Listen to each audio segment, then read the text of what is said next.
다윗의 믹담시 인도자를 따라 알다셋에 맞춘 노래. 다윗이 사울을 피하여 굴에 있던 때에 하나님이여 내게 은혜를 베푸소서. 내게 은혜를 베푸소서. 내 영혼이 주께로 피하되 주의 날개 그늘 아래에서 이 재앙들이 지나기까지 피하리이다. 내가 지존하신 하나님께 부르짖으며 곧 나를 위하여 모든 것을 이루시는 하나님께로다. 그가 하늘에서 보내사 나를 삼키려는 자의 비방에서 나를 구원하실지라. 셀라. 하나님이 그의 인자와 진리를 보내시리로다. 내 영혼이 사자들 가운데에서 살며 내가 불사르는 자들 중에 누웠으니 곧 사람의 아들들 중에라. 그들의 이는 창과 화살이요 그들의 혀는 날카로운 칼 같도다. 하나님이여 주는 하늘 위에 높이 들리시며 주의 영광이 온 세계 위에 높아지기를 원하나이다. 그들이 내 걸음을 막으려고 그물을 준비하였으니 내 영혼이 억울하도다. 그들이 내 앞에 웅덩이를 팠으나 자기들이 그 중에 빠졌도다. 셀라. 하나님이여 내 마음이 확정되었고 내 마음이 확정되었사오니 내가 노래하고 내가 찬송하리이다. 내 영광아 깰지어다. 비파야 수구마 깰지어다. 내가 새벽을 깨우리로다. 주여 내가 만민 중에서 주께 감사하오며 문 나라 중에서 주를 찬송하리이다. 무릇 주의 인자는 커서 하늘에 미치고 주의 진리는 궁창에 이르나이다. 하나님이여 주는 하늘 위에 높이 들리시며 주의 영광이 온 세계 위에 높아지기를 원하나이다. 아멘. 오래전에 그 조창인 씨가 쓴 가시고기란 소설을 해서 이런 문구를 봤습니다. 오늘 내가 헛되이 보낸 하루는 어제 죽은 이가 그토록 살고 싶어 했던 내일이라는 문구입니다. 그때 이 문구를 보면서 지금 내가 호흡하고 있는 오늘은 어제 호흡이 끊어진 그 사람에게는 얼마나 절박한 내일이었을까 하는 생각을 했었습니다. 30년도 더 된 오래전에 지금은 은퇴하신 제구종교회 이동원 목사님이 극동방송 라디오 설교에서 그런 말씀을 하시는 것을 들은 적이 있습니다. 당시는 중국에서 지하교회를 철저히 탄압하던 시절이었는데 어느 날 중국에서 인편으로 이동원 목사님 앞으로 편지가 한 통 왔답니다. 편지를 보낸 사람은 지하교회의 교인이었는데 그 내용은 이렇습니다. 이동원 목사님, 저는 중국 지하교회의 교인입니다. 저희는 매주 공안이 눈을 피해 집에 모여 예배를 드리면서 라디오로 극동방송에서 나오는 목사님의 설교를 듣고 있습니다. 설교를 들으면서 그 내용을 우리가 전부 받아 적은 후에 그것을 다시 필사해서 서로 돌려보고 있죠. 저희들에게 하나님의 말씀, 생명의 말씀을 전해주셔서 정말 감사합니다. 하나님의 축복이 함께 하시기를 기도하겠습니다. 이동원 목사님이 그 편지를 받고 참 많이 회개하셨다고 그래요.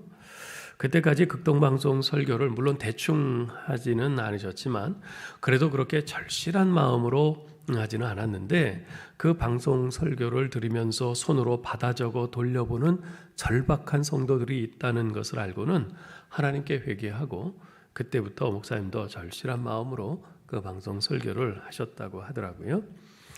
이 시간에 저 자신을 포함해서 지금 이 자리에서 또는 가정에서 예배드리시는 우리 모든 성도님들께 묻고 싶습니다.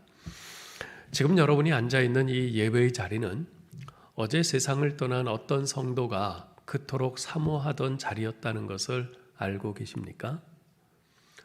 여러분은 지금 여러분이 드리는 이 예배가 어쩌면 여러분이 이 땅에서 드리는 마지막 예배일 수도 있다는 절박한 마음으로 하나님을 예배하고 있습니까? 올해 들어 우리는 예배의 회복을 위해 성경에 나오는 믿음의 선진들의 예배를 살펴보고 있습니다. 지난 몇 주 동안 우리는 믿음으로 드린 아벨의 예배, 하나님을 경외함으로 드린 아브라함의 예배, 그리고 베풀어 주신 은혜에 대한 감격으로 드린 한나의 예배에 대해 살펴보았습니다. 오늘은 네 번째로 절박함으로 드린 다윗의 예배에 대해서 시편 57편을 중심으로 살펴보려고 합니다. 시편 57편은 그 표제에서 알 수 있듯이 다윗이 사울을 피해 굴의 은신에 있을 때 지은 노래입니다. 성경에는 다윗이 사울을 피해 굴에 은신해 있던 상황을 두 번 언급하고 있습니다. 첫 번째는 사무엘상 22장 1절에 나오는데요. 다윗이 사울을 피해서 블레셋의 가드 왕 아기스에게로 가서 미친 채 하다가 거기서도 쫓겨나서 아둘람 굴로 도망했던 때입니다. 그때의 정황을 사무엘상 22장 1절 2절에서는 이렇게 기록하고 있습니다. 그러므로 다윗이 그곳을 떠나 아둘람 굴로 도망하매 그의 형제와 아버지의 온 집이 듣고 그리로 내려가서 그에게 이르렀고 환난당한 모든 자와 빚진 모든 자와 마음이 원통한 자가 다 그에게로 모였고 그는 그들이 우두머리가 되었는데 그와 함께한 자가 400명가량이었더라. 두 번째는 사무엘상 24장 1절 이하에 나오는데요. 다윗이 10광야 숲속에 숨어 있는데 그 사실을 10마을 주민들이 사울에게 밀고 합니다. 그래서 다윗의 행방을 알게 된 사울이 3,000명의 군사들을 이끌고 쫓아옵니다. 그러자 다윗이 엔게디 광야의 한 굴 속에 들어가서 숨죠. 다윗을 쫓던 사울이 피곤해서 좀 쉬러 어느 굴에 들어갔는데 그 굴이 마침 다윗 일행이 숨어있는 굴이었어요. 자신을 죽이려고 군사들을 동원해서 악착같이 쫓아오는 그 원수 같은 사울을 죽일 수 있는 절호의 찬스죠. 그렇지만 다윗은 여호와의 기름 부음 받은 자를 내 손으로 치는 것은 여호와께서 금하시는 것이다 라고 하면서 사울을 살려줍니다. 이렇듯 다윗이 굴에 숨어있던 때는 그야말로 백척간두의 위기에 처해 있는 아주 절박한 위기의 상황이었습니다. 다윗은 당시 자신의 상황을 친구 요나단에게 이런 말로 표현합니다. 진실로 여호와의 살아계심과 네 생명을 두고 맹세하노니 나와 죽음의 사이는 한 걸음뿐이니라. 나와 죽음의 사이는 한 걸음뿐이니라. 자신과 죽음의 사이가 겨우 한 발짝뿐이래요. 조금만 삐끗하면 죽는 겁니다. 얼마나 절박한 상황입니까? 사실 동굴은요, 막다른 골목과도 같은 곳입니다. 더 이상 피할 곳이 없어요. 동굴은 대부분 들어가는 입구만 있지 빠져나오는 출구가 다른 쪽에 없습니다. 막혀 있어요. 따라서 동굴은 자칫하면 가장 비참한 최후의 장소가 될 수도 있습니다. 하지만 그렇듯 최후의 피난처인 동굴은 다윗에게 오히려 하나님을 체험하는 놀라운 장소로 바뀌었습니다. 어떻게 그런 일이 가능했을까요? 그러한 절체절명의 상황에서도 그만큼 절박함으로 하나님께 드린 예배가 바로 그 비밀이었습니다. 이에 대해서 좀 더 구체적으로 살펴보겠는데요. 이 절박함으로 예배 드린다는 것은 그만큼 막다른 골목에 몰린 것과 같은 그런 상황, 절체절명의 그런 상황이죠. 오늘 이 표제에 드러난 이 동굴이라는 정황이 바로 그러한 상황을 말해주고 있는데요. 그래서 이 동굴을 중심으로 그것을 살펴보도록 하겠습니다. 첫째로 이 동굴은요, 주의 날개 그늘을 경험하는 곳입니다. 다윗의 고난은 쉽게 끝나지 않습니다. 사울은 여전히 기세등등하고 다윗을 잡으려고 혈안이 되어 있어요.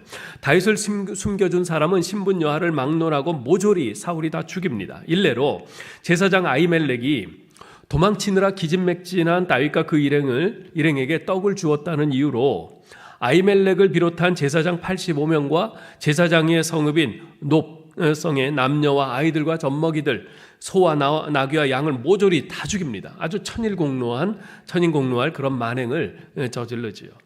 그러니 누가 다윗을 숨겨주고 누가 다윗을 도와주려고 하겠어요? 자기 목이 날아갈 판인데, 오죽하면 다윗이 자기 나라에는 더 이상 숨을 곳이 없어서 자신의 원수 나라인 블레셋으로까지 도망가서 거기서 미친 척하며 지냈겠습니까? 그러다가 더 이상 그곳에도 있을 수가 없어서 하는 수 없이 유다 광야의 동굴로 피신한 거죠. 사실 동굴은요, 어둡죠. 습한 곳이에요. 그래서 사람이 오래 거하기에는 좋은 장소가 아닙니다. 게다가 동굴은 끝이 막혀 있는 경우가 대부분이기에 동굴에 갇히면 그야말로 막다른 골목에 몰린 도간에 든 쥐와 같은 것이나 다름없습니다. 그렇듯 인생의 막다른 골목에 우리도 몰릴 때가 있죠. 네. 정말 상황은 너무나 급박하고 험한데 사방을 돌아봐도 어디 탈출구가 보이지 않아요. 나를 도와줄 사람은 한 사람도 보이지 않습니다. 이런 인생이 막다른 골목에 몰리면 무엇을 할 수 있을까요? 여러분이라면 그런 상황에서 무엇을 하시겠습니까? 놀랍게도 다윗은 그 상황에서 하나님을 바라보며 예배합니다. 1절 상반절을 보세요. 하나님이여 내게 은혜를 베푸소서, 내게 은혜를 베푸소서. 은혜를 베풀어 달라는 이 반복되는 말에서 다윗의 절박한 심정이 생생히 느껴집니다. 그런데 히브리어 원문에서요, 이 문장의 순서는 좀 다르게 되어 있어요. 내게 은혜를 베푸소서, 하나님이여 내게 은혜를 베푸소서, 이렇게 순서가 되어 있어요.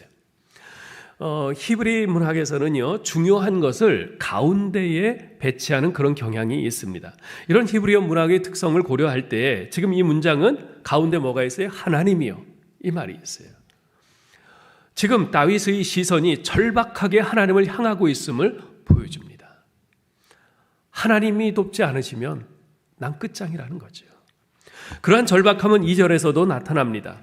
내가 지존하신 하나님께 부르짖으며 곧 나를 위하여 모든 것을 이루시는 하나님께로다. 하나님께 부르짖으며 하나님께로다. 이 반복된 부르짖음에서 그의 절박함이 그대로 가슴에 와닿는 것을 느낍니다.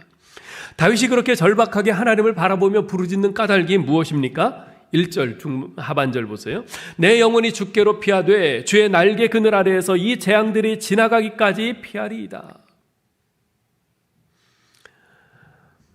지금 자기에게 몰아닥친 정말 사망이 한 발짝 가까이에 있는 이 재앙, 이것은 어디에도 피할 곳이 없다는 거예요. 오직 하나님 외에는 피할 곳이 없다는 겁니다. 여기 지금 주의 날개 그늘이라고 표현을 하고 있는데요, 이 주의 날개 그늘이라는 표현은 시편의 여러 곳에서 나옵니다. 이것은 하나님의 도우심을 상징하는 표현이죠.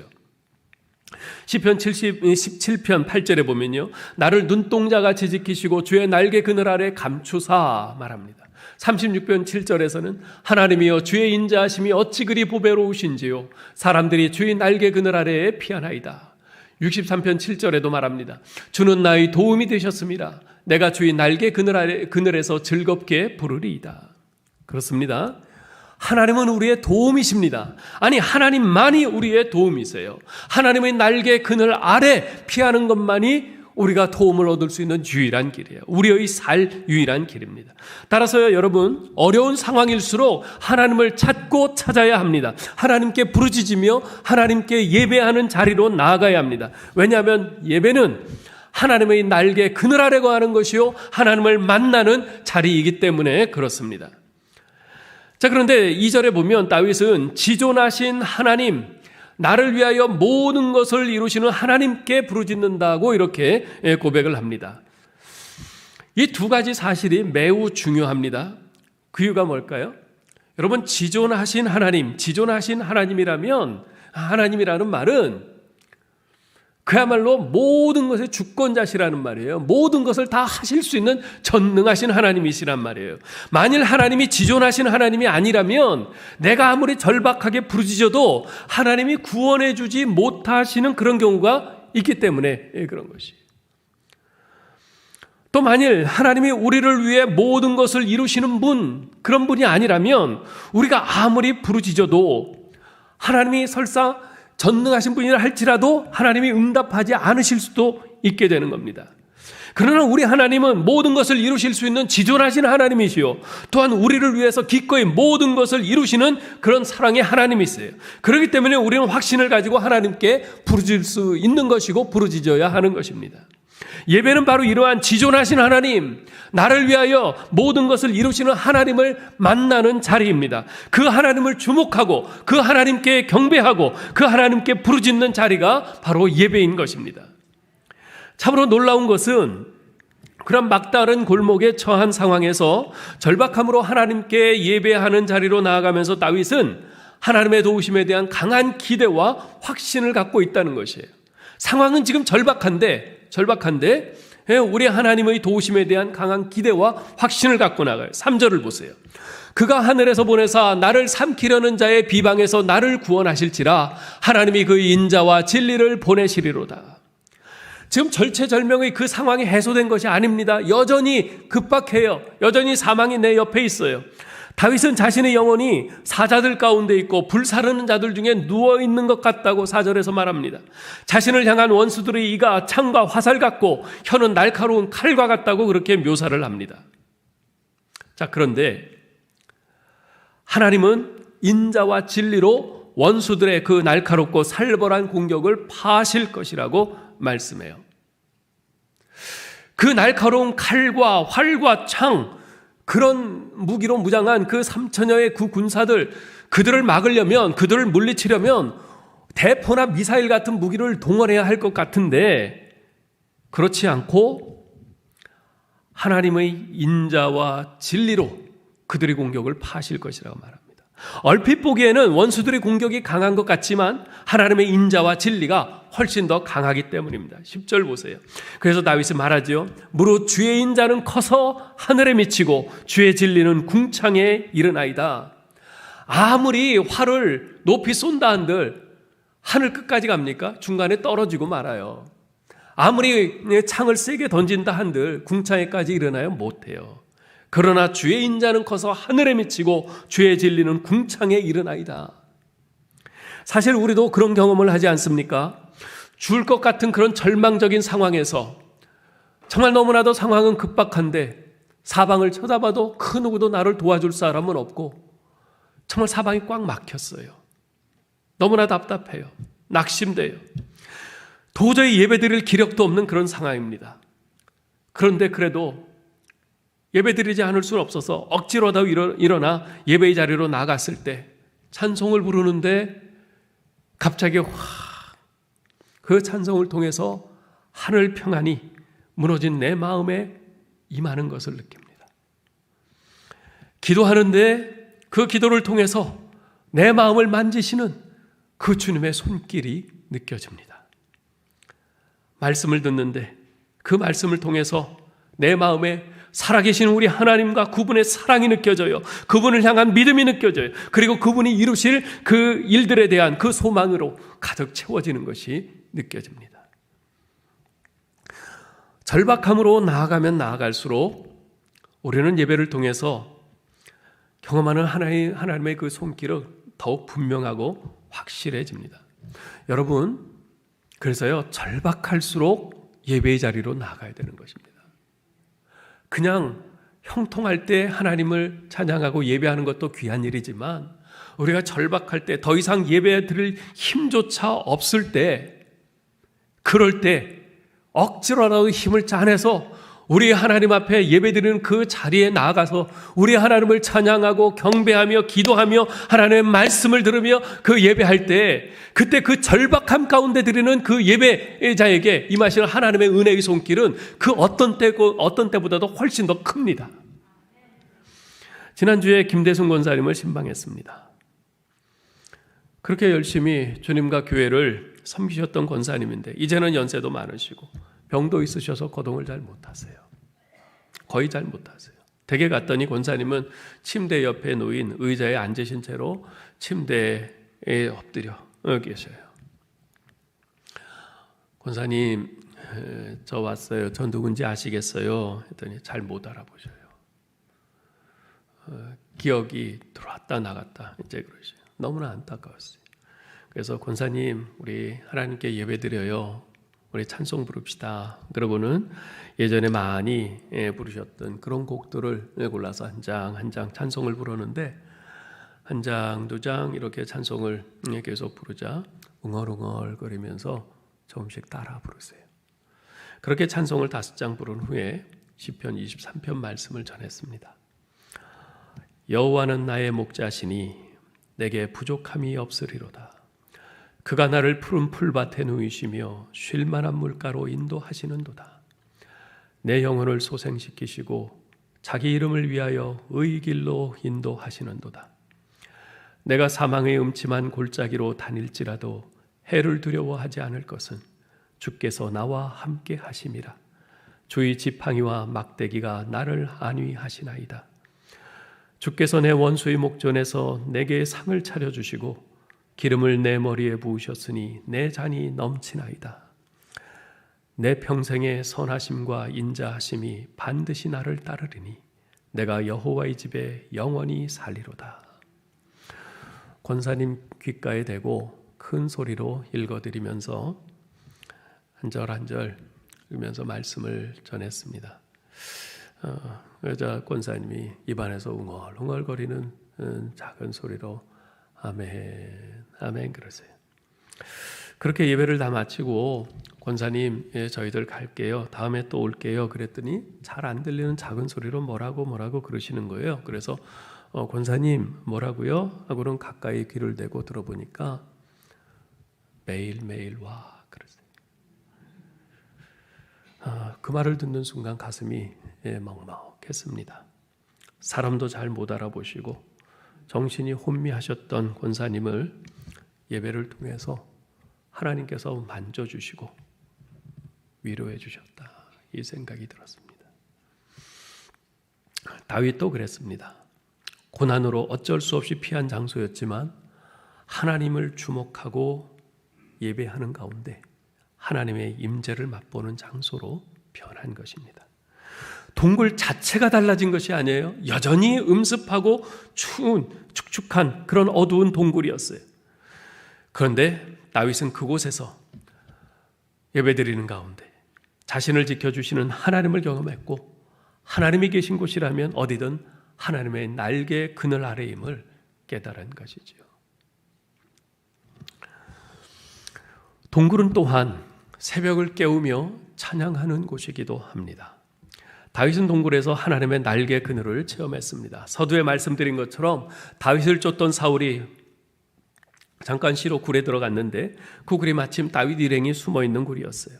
자신을 죽이려고 군사들을 동원해서 악착같이 쫓아오는 그 사울을 죽일 수 있는 절호의 찬스였지만 다윗은 여호와의 기름 부음 받은 자를 내 손으로 치는 것은 여호와께서 금하시는 것이라 하면서 사울을 살려줍니다. 나중에 그 사실을 알게 된 사울이 다윗에게 이런 고백을 하죠. 사울이 이르되 내 아들 다윗아 이것이 내 목소리냐 하고 소리를 높여 울며 다윗에게 이르되 나는 너를 학대하되 너는 나를 선대하니 너는 나보다 의롭도다.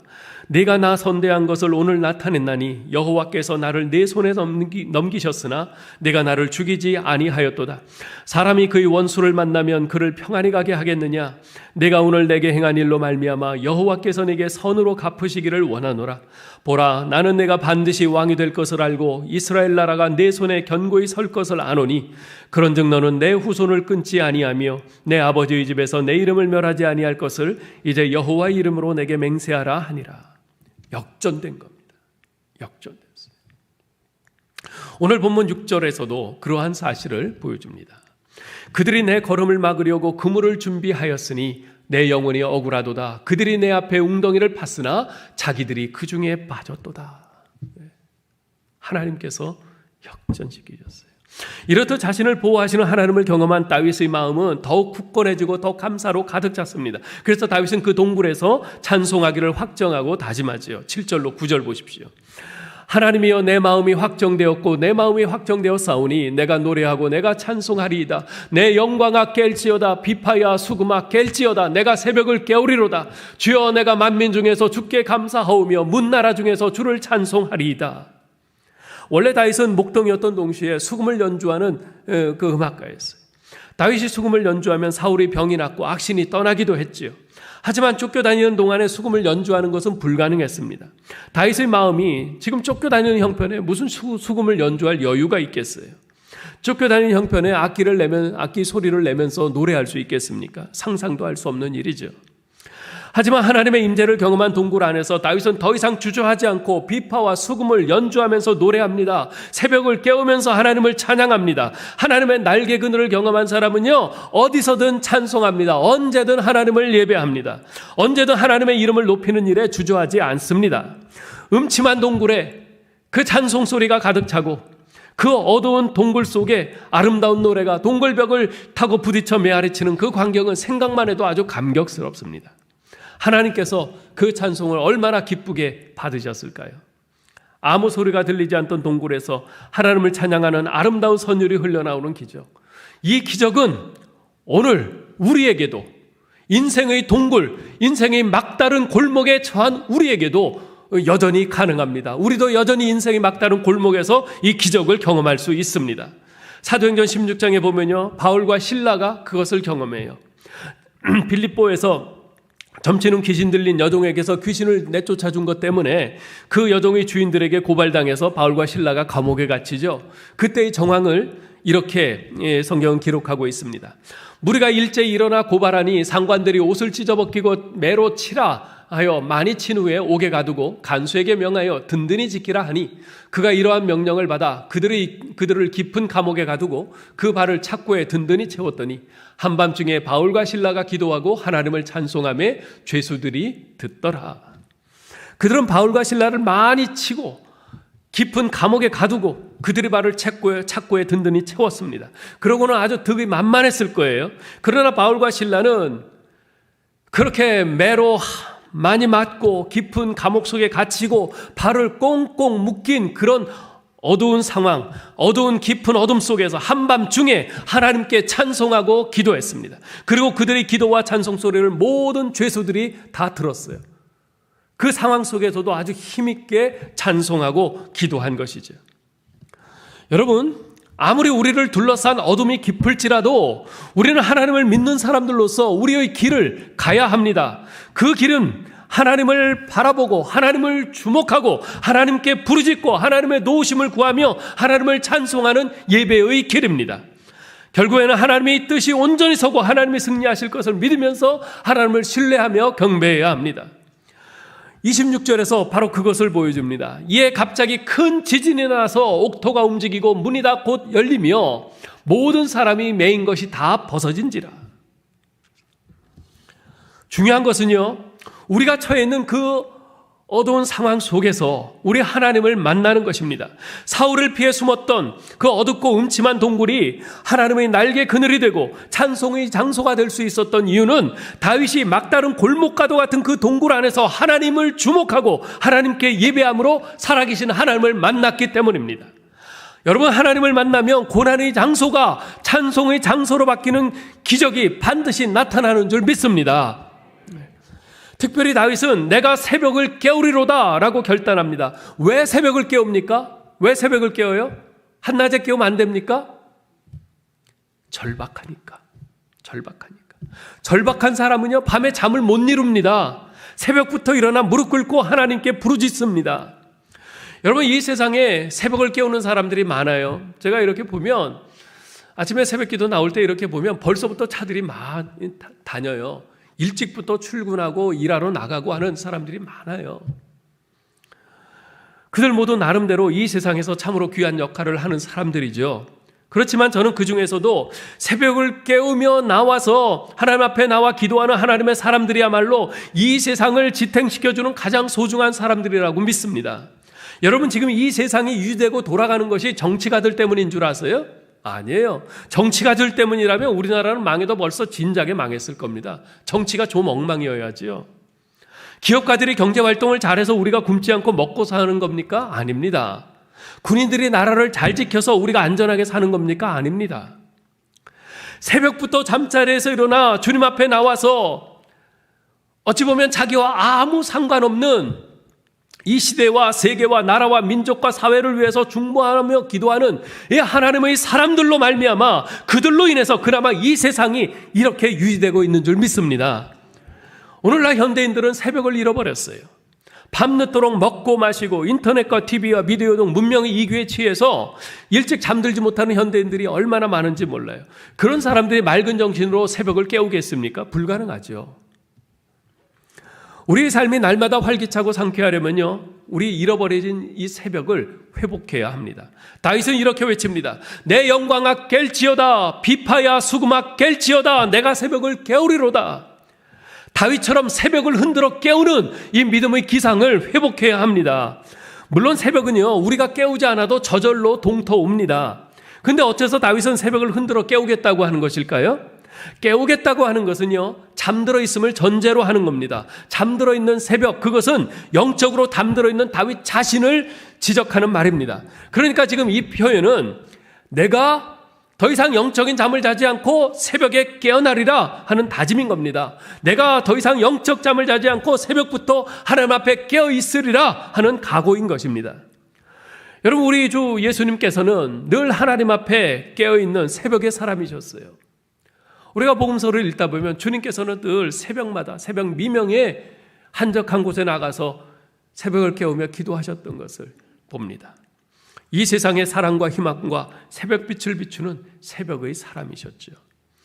부활의 주님을 만난 첫 증인들 막달라 마리아와 베드로와 요한 그 제자들을 한번 생각해 보세요. 그들이 어떻게 그 부활의 주님을 볼 수 있었어요? 새벽 미명에 무덤으로 달려갔기 때문에 그 일이 가능했어요. 잃어버린 새벽을 회복하면요, 주님과 더 깊은 교제로 가는 대로가 열립니다. 새벽기도 시간은 제게 있어서 하루에 24시간 모든 시간 중에 가장 소중한 시간입니다. 몸이 피곤해서 오늘은 쉬었으면 하는 생각이 들 때도 종종 있습니다. 그런데요, 그걸 이기고 자리에서 일어나 세수하고 교회로 와서 예배당에 앉아 있으면 그 시간은 제게 정말 더할 나위 없는 소중하고 좋은 시간이에요. 전 그 시간이 정말 좋아요. 그 시간은요, 그 전날까지, 아니 교회 나오기 전까지 제 마음과 생각을 채우고 있었던 이런저런 답답함, 어떤 낙심되는 일들, 가슴 아픈 일들, 슬픈 일들, 그런 모든 일들이 어두움이 다 물러가고 환한 새벽빛이 제 안으로 밀려 들어오는 그런 시간입니다. 기도의 무릎으로 주님 앞에 나아가는 시간이기 때문에 하나님께서 또 한 번의 삶의 기회로 주신 이 소중한 하루를 승리의 날로 빚어내기 위해서 우리 주님께 은혜와 도움을 간구하는 그런 시간이죠. 하루를 새벽 기도로 시작하는 사람은 바로 새벽을 깨우는 사람입니다. 사실 새벽을 깨우며 하루를 시작한다는 것은요, 우리 인생의 굉장한 축복입니다. 요즘은 새벽 예배도 온라인으로 송출하기 때문에 작년에도 이렇게 보면 휴가 가서도 새벽에 깨어 온라인으로 참여할 수가 있었어요. 그런데 코로나 이전에는 온라인 예배를 안 했잖아요. 휴가 때는 그래서 코로나 이전에는 휴가 가서 새벽 기도하지 않고 푹 잤어요. 몇 년 전 휴가 때도 그렇게 푹 잤는데요. 자고서 깨어보니까 벌써 9시 뭐 그렇게 됐더라고요. 일어나서 샤워하고 아침 먹고 큐티하고 밖에 좀 다녀오니까 벌써 어둑어둑 저녁이 되더라고요. 새벽 시간을 잠으로 보내고 나니까 하루가 후딱 가요. 근데 새벽 기도하는 보통 날들은 다릅니다. 저는 새벽 기도 설교 준비를 새벽에 일어나서 해요. 새벽 기도 설교니까 새벽에 일어나서 준비해야죠. 그것 때문은 아니고 전 새벽 3시쯤 일어나서 이제 그 전날 이제 큐티한 말씀을 가지고 이제 준비를 하는데요. 그렇게 준비를 하고 그다음에 씻고 교회 와서 새벽 기도 인도하고 그 후에 1시간 동안 이제 개인 기도와 이제 중보 기도하고 그다음에 이제 아내와 같이 봉제산 다녀오고요. 집에 와서 다시 간단히 씻고 아침 먹고 그리고 교회 출근하면요. 그 많은 일을 했는데도 여전히 오전 9시예요. 여러분, 하나님께서는요, 누구에게나 공평하게 시간을 똑같이 나눠주셨습니다. 그런데 새벽을 깨우느냐 아니냐에 따라서 똑같이 주어진 그 시간을 2배로 늘릴 수도 있고 2분의 1로 줄게 할 수도 있습니다. 우리가 일단 새벽을 깨우게 되면요, 늘 게으르게 움직이던 시간은 제 스스로 하루를 시작합니다. 새벽 묵상과 기도와 찬양으로 그렇게 예배로 하루를 시작하면 하루의 설계와 계획이 저절로 이렇게 정리가 됩니다. 이렇게 새벽을 깨우고 부르짖는 그 일에 대해서 그 간구에 대해서 하나님이 들으신다. 이것을 다윗은 시편 5편 1절로 3절에서 이렇게 고백합니다. 여호와여 나의 말에 귀를 기울이사 나의 심사를 통촉하소서. 나의 왕 나의 하나님이여 내가 부르짖는 소리를 들으소서. 내가 주께 기도하나이다. 여호와여 아침에 주께서 나의 소리를 들으시리니 아침에 내가 주께 기도하고 바라리이다. 우리 사랑하는 성도 여러분, 새벽에 일어나셔서 우리 하나님을 바라보며 예배하시기 바랍니다. 여러분 자신의 고민과 가정의 문제를 놓고 주님께 부르짖고 간구하시기 바랍니다. 교회와 어려운 상황에 있는 교우들과 이 나라와 사회를 위해서 부르짖을 수 있기를 바랍니다. 하나님께서 새벽에 부르짖는 여러분의 소리를 들으시겠다고 약속하십니다. 새벽을 깨우시기 바랍니다. 잃어버린 여러분의 새벽을 회복하시기 바랍니다. 새벽은 여명이에요. 이 땅에 밝음을 가져오는 시간입니다. 이 땅의 새벽은 태양계의 움직임을 따라 자연스럽게 새벽을 맞이할지 모르지만 영적인 새벽은 또 이 사회적인 새벽은 절대로 그렇지 않습니다. 우리가 깨우지 않으면 계속해서 어둠 속으로, 어둠의 질곡 속에 갇혀있게 됩니다. 결국 누군가 그 어둠을 깨치고 나가는 행동을 할 때 그 새벽이 깨워집니다. 여러분이 그 주인공이 되셔야 합니다. 내가 새벽을 깨우고 일어나서 내 주변에 있는 그 어려움 가운데 있는 그 사람을 위해서 기도할 때, 이 나라를 위해서 기도할 때, 우리 교회를 위해서 기도할 때 이제까지 우리 주변을 채우고 있던 그 어두움이 물러나게 되는 것입니다. 사랑하는 여러분, 새해를 맞이하면서 여러분들이 이런저런 결심들을 하셨을 거예요. 이제 한 달이 다 지나갔는데 그 새해 결심 중에 올해는 내가 새벽을 깨우겠다, 그 결심이 들어있습니까? 혹시 그것이 없으셨다면 이제 구정인데, 구정 그 새로 한 해잖아요. 새로운 한 해잖아요. 이제 다시 한번 좀 결심을 하셨으면 좋겠어요. 이 세상과 나라와 교회를 위해서, 내 주변의 이웃들을 위해서 내가 중보하며 눈물로 소망의 씨를 뿌리기로 결심하는 그 새벽을 깨우는 사람이 되겠다, 이렇게 결심을 하시면 좋겠습니다. 이렇게 절박함으로 예배를 통해 살아계신 하나님을 경험한 다윗은 5절과 11절에서 이런 고백을 반복합니다. 하나님이여, 주는 하늘 위에 높이 들리시며 주의 영광이 온 세계 위에 높아지기를 원하나이다. 다시 하나님을 경배하며 주님께 영광을 돌리고 있어요. 예배의 선순환이 일어난 것입니다. 절체절명의 상황에서 절박함으로 하나님을 주목하며 경배했을 때 하나님께서 그의 날개 그늘이 되어주시고 그에게 확신을 주셨습니다. 그리고 실제로 다윗은 하나님의 도우심을 경험했습니다. 그러면서 또다시 하나님을 찬양하리라 결심하고 하나님께 경배하며 영광을 돌리는 예배의 선순환이 일어난 것이죠.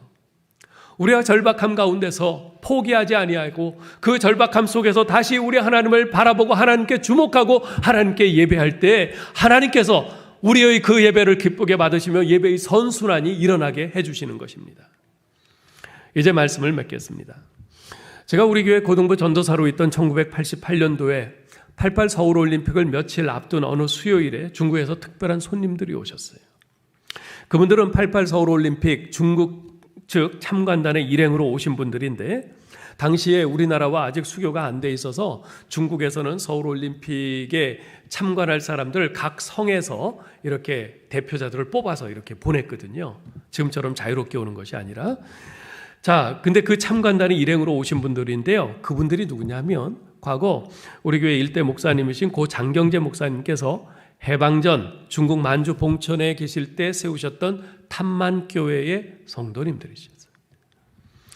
장로님 한 분과 교인 두세 분 정도 오신 것으로 그렇게 기억이 되는데, 그때 장로님이 나와서 인사 말씀을 하시던 것이 지금도 생생하게 기억이 납니다. 이런 이야기를 하셨어요. 우리 탐만교회를 위해 기도해 주시기 바랍니다. 우리 교회는 지금 성경을 가르쳐줄 목사님도 찬송가를 가르쳐줄 분도 없습니다. 우리 교회에 성경 말씀과 찬송가를 가르쳐줄 목사님을 보내주시도록 하나님께 계속 기도해 주시면 감사하겠습니다.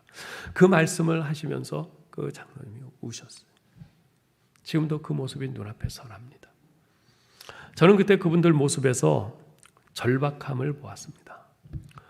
절박함으로 하나님께 나아가며, 절박함으로 하나님을 주목하며, 절박함으로 찬송하고, 절박함으로 기도하고, 절박하게 그 말씀에 귀를 기울이고, 절박함으로 하나님을 예배하는 그분들의 모습에서 하나님께서 찾으시는, 하나님이 기뻐하시는 참 예배자의 모습을 보았습니다. 이제 우리의 차례입니다. 다른 사람들이 그렇게 했다는 거 얘기 더 할 필요 없어요. 우리 차례예요. 여러분, 우리 스스로에게 한번 질문해 봅시다. 우리의 예배에 절박함이 있습니까? 오늘 지금 여러분이 앉아있는 이 예배의 자리는 어제 소천한 어느 성도가 그토록 사모한 그 예배의 자리라는 그러한 절박함이 우리에게 있습니까? 오늘 우리가 드리는 이 예배가 우리 생애의 마지막 예배일 수도 있다는 그 절박함이 있는가? 나는 그 절박함으로 지금 하나님을 예배하고 있는가? 그 말입니다. 어쩌면 우리는 이제까지 매 주일, 아니 일주일에도 서너 번씩 계속되는 그 예배를 드리면서 예배에 대한 감격과 흥분과 또 절박함을 잃어버렸는지도 모르겠어요.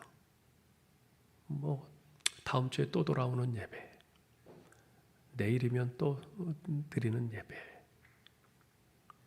그러면서 어쩜 우리 자신에게서 더 이상 예배의 기쁨과 감격과 흥분됨과 절박함이 없어져 버렸는지 모릅니다. 회복해야 합니다. 회복해야 합니다. 우리가 다시 한번 오늘 말씀 기억하면서 주님 앞에 기도하고 결심했으면 좋겠어요. 하나님, 이제부터 제가 드리는 그 예배가 주일 예배든 수요 예배든 새벽 예배든 가정 예배든 그 예배를 드릴 때 적어도 그 순간만큼은 이 예배가 내가 내 인생에서 드리는 마지막 예배인 것처럼 그와 같은 절박함으로 하나님을 주목하고 예배할 수 있게 하여 주옵소서. 이것이 우리의 기도 제목이 될 수 있기를 주님의 이름으로 축원합니다. 하나님 아버지 감사합니다. 하나님, 오늘 저희를 이 예배의 자리로 나오게 하신 것을 감사합니다. 하나님, 이제까지 우리가 수도 없이 많은 예배들을 드렸습니다. 그런데 과연 우리가 얼마나 절박함으로 우리 하나님께서 찾으시는 그 예배를 드렸는가 생각해 볼 때 자신이 없습니다. 그저 부끄럽고 죄송한 것뿐입니다. 하나님, 오늘 저희들에게 절박함으로 예배해야 함을 말씀해 주신 것을 감사합니다. 오늘 말씀을 들었으니 이 말씀을 듣기 전과 후가 달라지는 저희들 되기를 원합니다. 오늘 이후로 우리가 예배를 드릴 때마다 이 예배가 내 인생에서 마지막으로 드리는 예배인 것 같은 그런 절박한 심정으로 우리 하나님께 주목하고 그 순서 하나하나에 절박함을 담아 하나님을 경배하는 우리의 예배가 되게 하여 주옵소서. 우리 주 예수 그리스도의 이름으로 기도하옵나이다. 아멘.